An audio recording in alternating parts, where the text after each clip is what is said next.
Ya, pemirsa, nekat beroperasi di masa PPKM level 3, sejumlah tempat karaoke di Purbalingga, Jawa Tengah disegel petugas.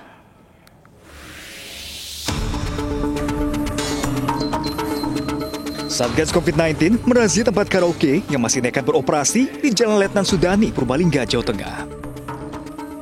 Petugas memeriksa seluruh pengunjung karaoke dan meminta seluruh pengunjung untuk pulang. Petugas melanjutkan razia ke tempat hiburan malam ke Jalan Raya Kutasari. Tidak hanya pengunjung, petugas juga mendapati puluhan botol minuman keras berbagai merek yang tidak memiliki izin edar. Akibat melanggar aturan PPKM level 3, petugas terpaksa menutup tempat hiburan malam ini. Selama pemberlakuan PPKM level 3, semua jenis tempat hiburan dilarang beroperasi. Bagian dari usaha yang sesuai ketentuan Instruksi Menteri Dalam Negeri nomor 53 tahun 2021 bahwa potensi kegiatan seni budaya yang berpotensi menimbulkan kerumunan ditutup sementara. Oleh karena itu malam hari ini kita datang ke karaoke dan menemukan karaoke yang masih buka, sehingga kepadanya kita berikan teguran lisan sekaligus menutup kegiatan pada malam hari ini. Tim Satgas COVID-19 terus berpatroli guna meningkatkan kedisiplinan masyarakat dan mencegah penyebaran virus COVID-19. Dari Purbalingga, Jawa Tengah, Catur Edi Purwanto, iNews melaporkan. Pemirsa, aksi panik kocar-kacir sejumlah penjual kopi sepeda mewarnai razia jam malam di masa PPKM level 2. Guna memberikan efek jera, petugas menerapkan sanksi sosial bagi para pelanggar.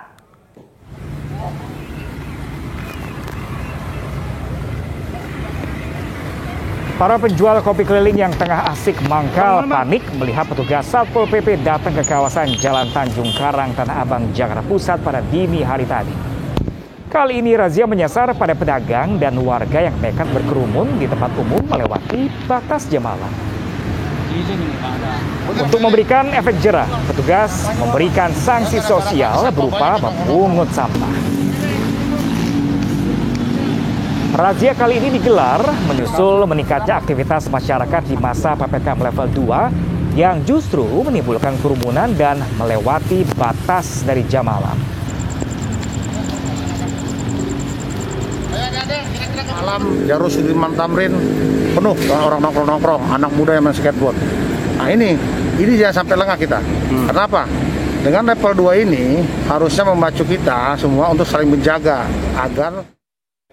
Ya, pemirsa, aturan wajib tes PCR bagi penumpang pesawat resmi berlaku sejak hari Minggu kemarin. Aturan ini menimbulkan polemik karena diterapkan saat angka penyebaran COVID-19 menurun dan PPKM juga dilonggarkan.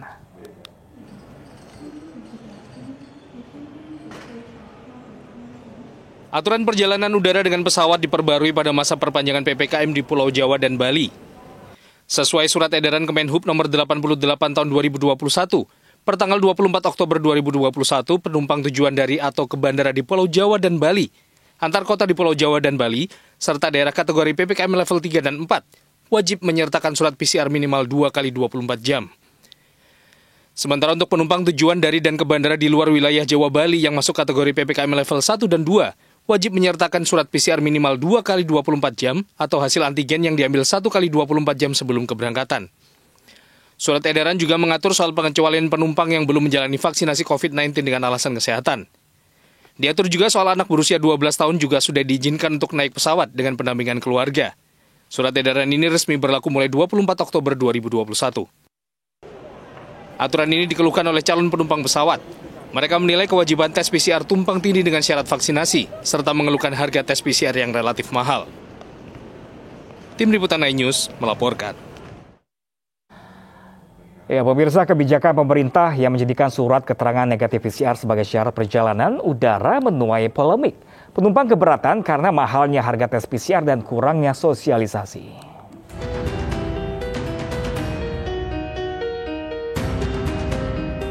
Wajib PCR sebagai syarat perjalanan udara langsung berdampak pada penumpang di Bandara Soekarno-Hatta, Tangerang, Banten. Akibat pemberlakuan kebijakan, setidaknya 7 penumpang gagal terbang ke tujuan.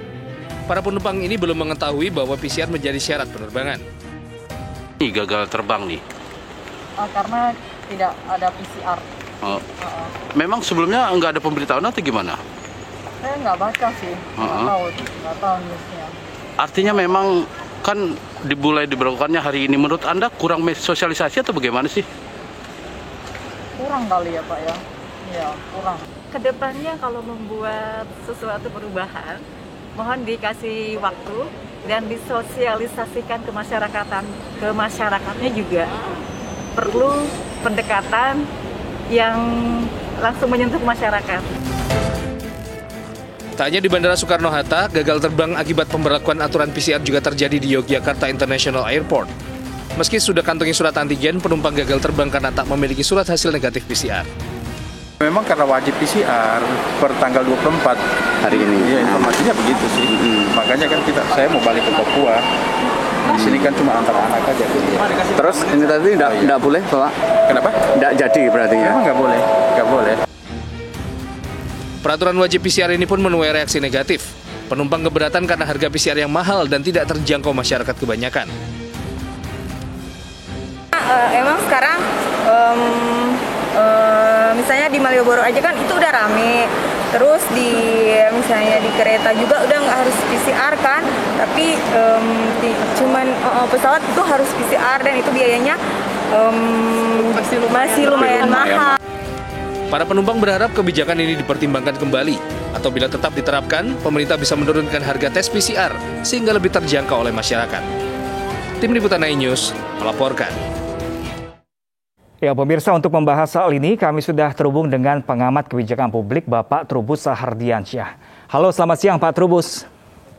Ya, selamat siang Mas. Ya, Pak Trubus, nih akibat adanya kebijakan pemberlakuan tes PCR di hari pertama kemarin, banyak sekali calon penumpang yang gagal terbang. Ini sebenarnya pemberlakuan atau syarat terbang tes PCR ini wajib nggak sih dilakukan, apalagi di tengah kasus yang kian melandai?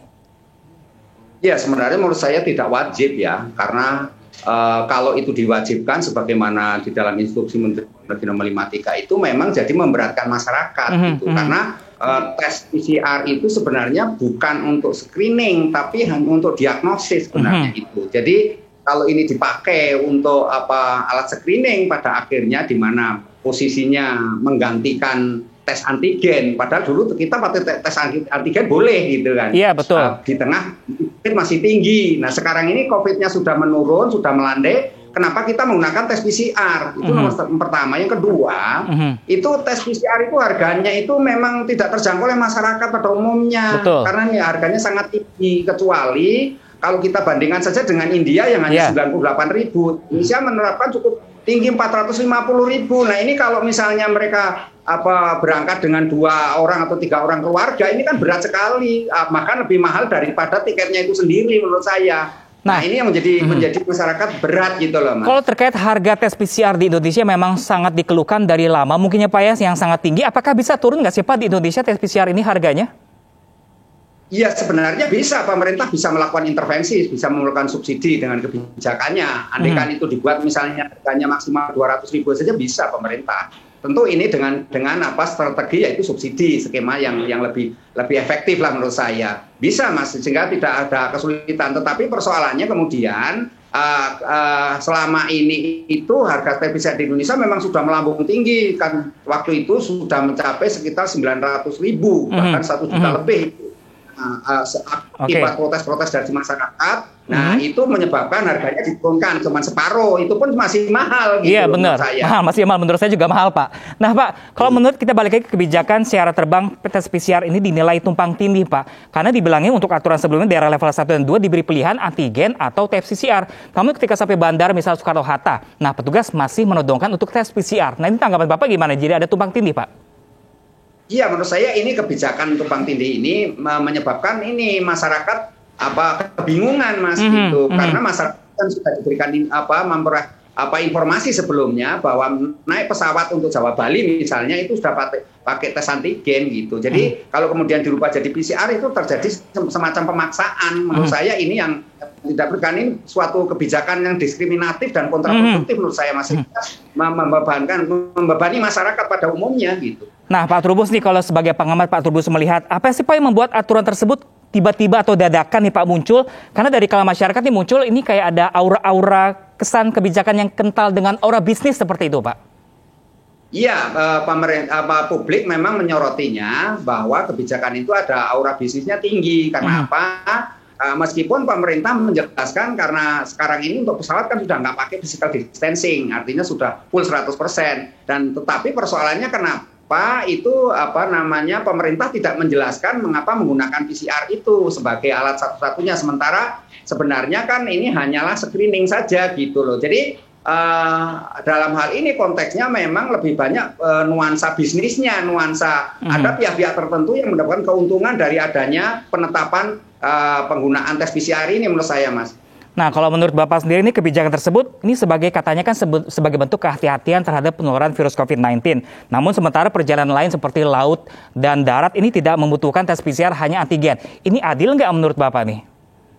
Iya jelas menurut saya tidak adil, karena kalau persoalannya dari sisi keadilan kan harusnya semua moda transportasi menggunakan PCR semua, dan jangkauannya itu kan 1 kali 24 jam kan gitu, artinya tidak semua daerah menjangkau itu semua. Jadi menurut saya memang ini kalau hanya diberlakukan untuk pesawat saja, lah ini kan pertanyaan publik juga bertanya-tanya sebenarnya ada apa itu. Nah, karena itu menurut saya lebih baik pemerintah menjelaskan saja kalau memang diterapkan semua pakai PCR boleh, tetapi dengan syarat harganya saja yang diturunkan gitu. Jadi semua moda transportasi pakai PCR. Kita sepakat misalnya PCR saja semuanya. Kemudian disediakan infrastruktur yang memadai di berbagai tempat sehingga masyarakat tuh dengan mudah untuk melakukan tes PCR. Menurut saya itu, Mas. Dengan catatan tadi harganya yang terjangkau tadi gitu, Mas. Nah, kalau misalnya ini mungkin nggak Pak kebijakan ini direvisi atau dihapuskan. Nah, misal kalau direvisi, idealnya seperti apa sih Pak seharusnya?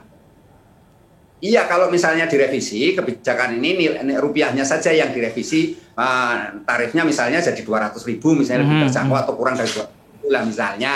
Tetapi kalau memang ini memberatkan, menurut saya masyarakat dalam kondisi terdampak COVID sekarang ini dan kebijakan kontraproduktif karena di tengah pemerintah juga membuka kelonggaran-kelonggaran untuk mobilitas masyarakat, lebih baik ini dicabut saja gitu loh. Artinya dikembalikan saja masyarakat pada pilihan pakai antigen ataupun pakai PCR. Artinya kalau memang pakai antigen ya sudah pakai antigen semuanya. Kalau memang pakai PCR ya pakai PCR aja semuanya, tetapi dengan catatan yang kita usulkan tadi, yaitu mengenai tarifnya ini dan berbagai infrastruktur yang harus disediakan oleh pemerintah, Mas.